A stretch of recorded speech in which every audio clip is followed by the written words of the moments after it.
ఓం శ్రీ గురుభ్యో నమః. అందరికీ నమస్తే అండి. శ్రీమద్ భగవద్గీత 6వ అధ్యాయం ఆత్మ సంయమ యోగం నుంచి 47వ శ్లోకం.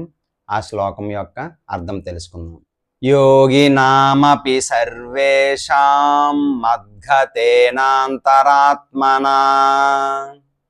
శ్రద్ధావాన్ భజతే యో మాం సమే యుక్తతమో మతః.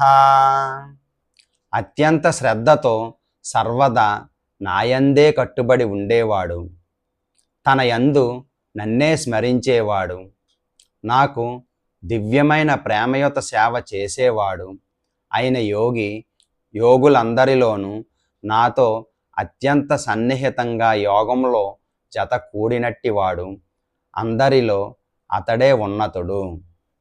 ఆ శ్రీకృష్ణ భగవానుడి దయ వల్ల మనం నేటితో 6 అధ్యాయాలు పూర్తి చేసుకున్నాము. ఇది చివరి శ్లోకం అన్నమాట. ఈ రోజుతో 6 అధ్యాయాలు పూర్తయిపోయాయి.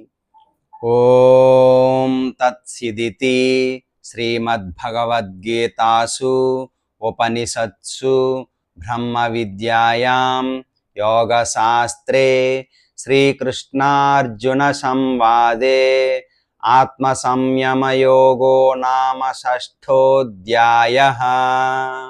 నేటితో 6 అధ్యాయాలు పూర్తయ్యాయి.